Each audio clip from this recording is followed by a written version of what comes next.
Thank you very much for the invitation to KPV, and thank you also for the two presentations of Professor Schada and Ms. Herma. I'm trying to link the two presentations actually with my presentation.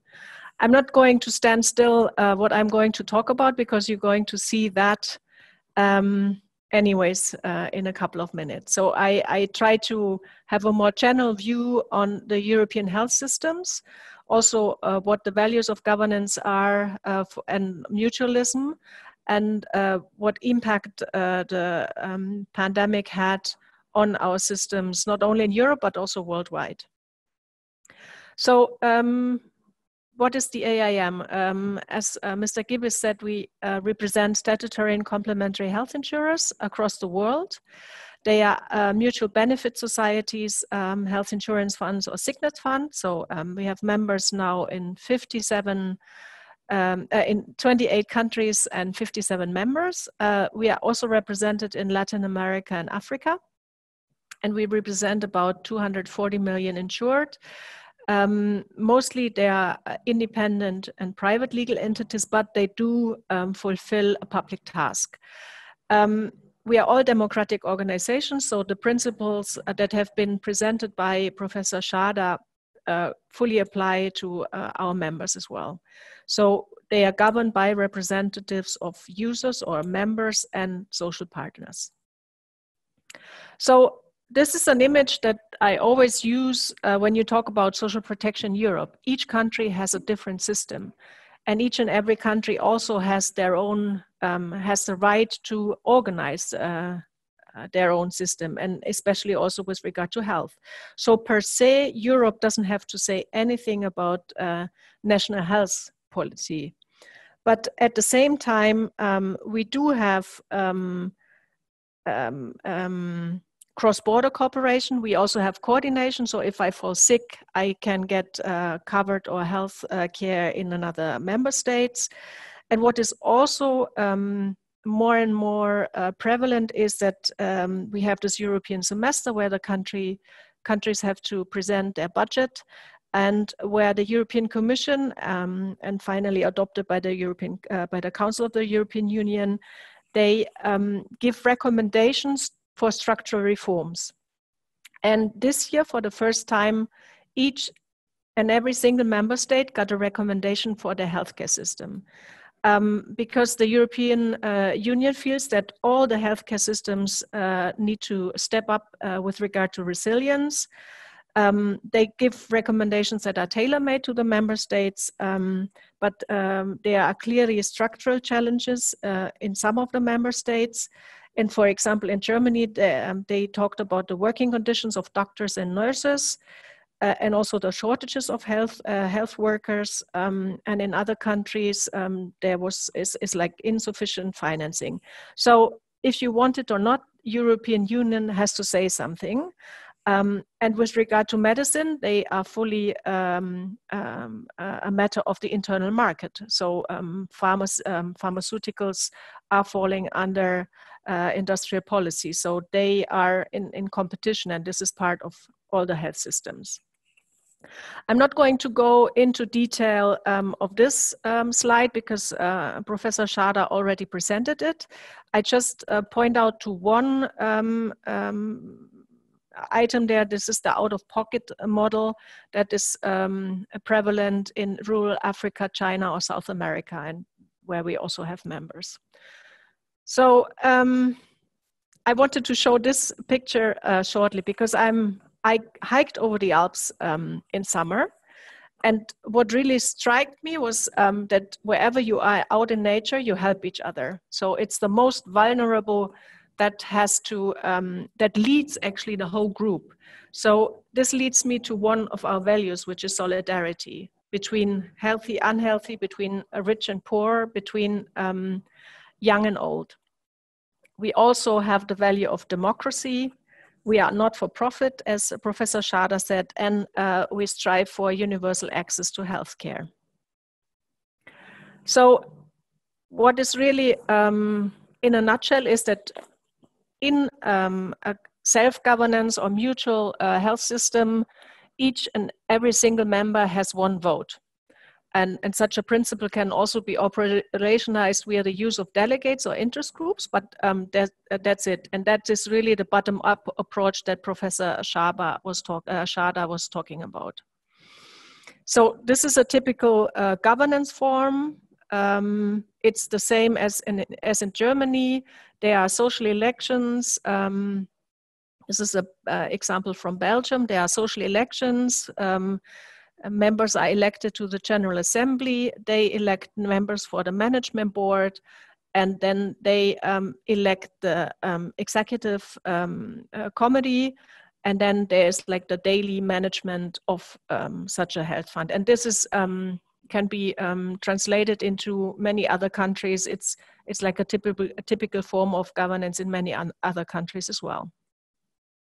So shortly to the advantages of self-administration governance of mutuals. We heard a couple of advantages already of Professor Schaber, but I wanted to also raise the attention, or raise your attention to the principle of no risk selection. So no matter how healthy you are, you will be always a member of an health insurance. It empowers members. So this is this bottom-up approach, because they can also take decisions with regard to their health basket or healthcare basket. So there's a high degree of trust in the system.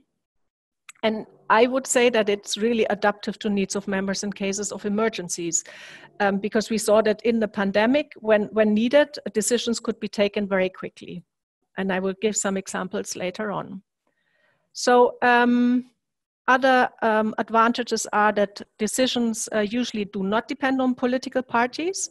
So that's what also Professor Schader was mentioning.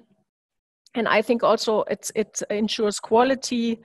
It's also ensures joint purchasing, which is much better for a national health system. And we also see that now at European level that member states are doing joint purchases.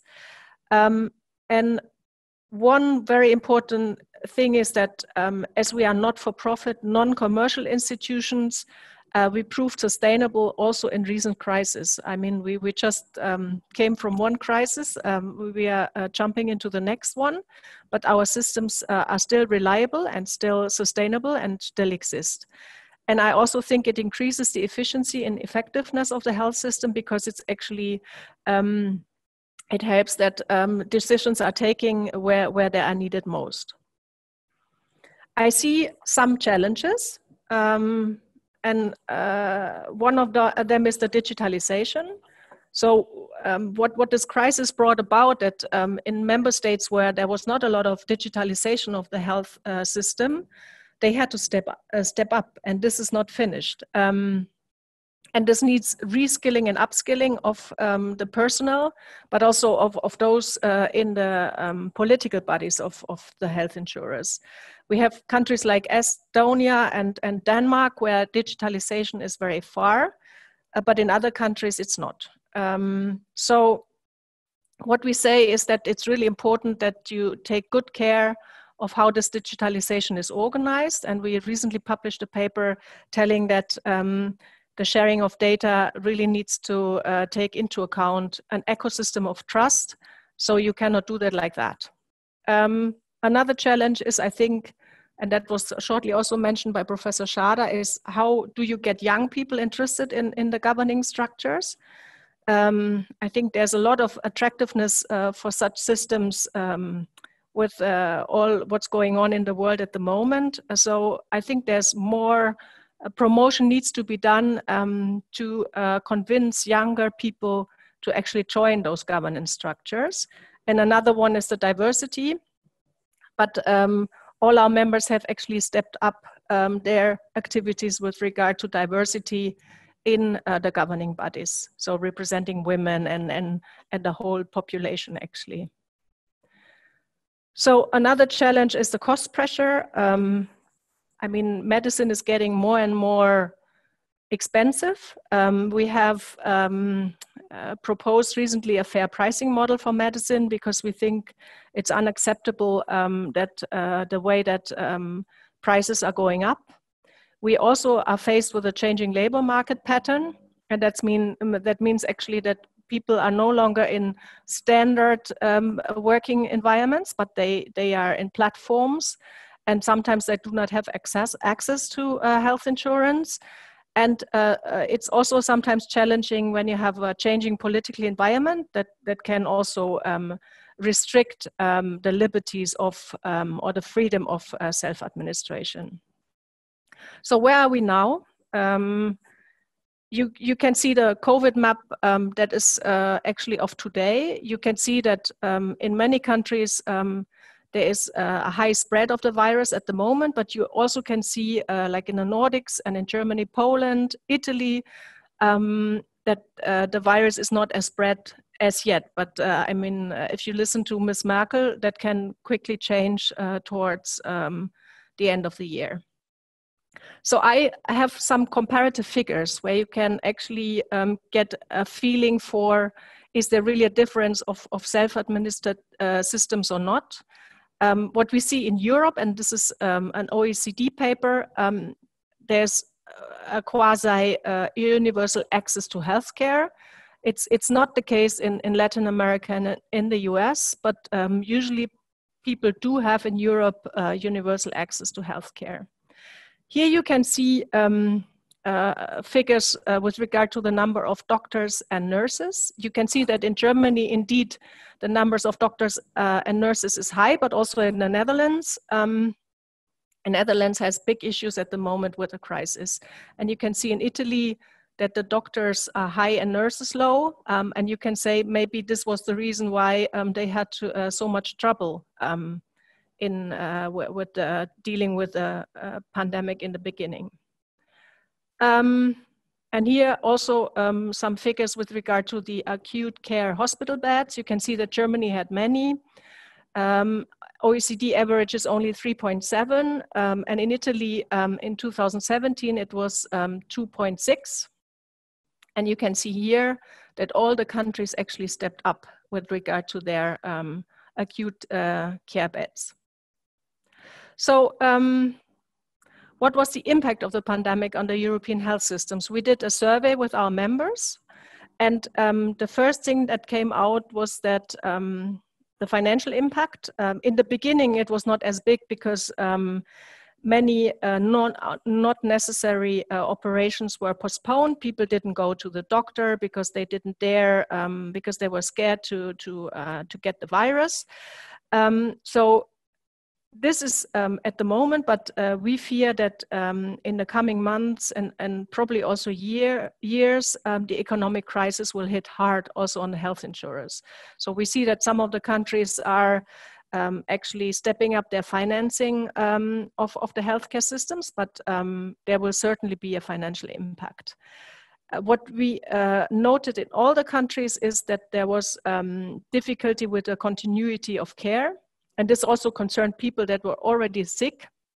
And like in Belgium, I mean, doctors had to close their cabinets. They couldn't accept anybody anymore. Doctors that were orthopedists had to help the doctors in the hospitals that were in intensive care. So that was a challenge. As I said before, the digitalization has really been accelerated. And it's really interesting to see that the OECD is also giving a warning with regard to that because they think that privacy should really be upheld. And we also saw new roles for some of the health insurers. For example, in Belgium, they are doing the tracing and tracking. In other countries, they do communication, or they have set up hotlines for elderly or for questions. And also to face the insecurity that the pandemic caused for many people. And what we also saw is solidarity between and within countries when there was a lack of hospital beds. That was not in the beginning of the crisis when all the countries tried to cope on their own with their situation, but we saw that Italian patients were dealt with in Germany or French patients. So, I mean, countries really noted that they should help each other. Then what is happening now at European level? Because what you see is when I started to work for AIM, health was like, wow, it's like a not a top priority. It was not on a top list of priorities for this commission, but what you can see now is even the European Parliament is saying that we need a European health union, whatsoever that means. And I think this is an interesting development at European level because, as I said before, health is falling under the subsidiarity principle. So what does that actually mean? And we have the same, Ursula von der Leyen mentioned health 27 times in her State of the Union address that she gave 2 weeks ago.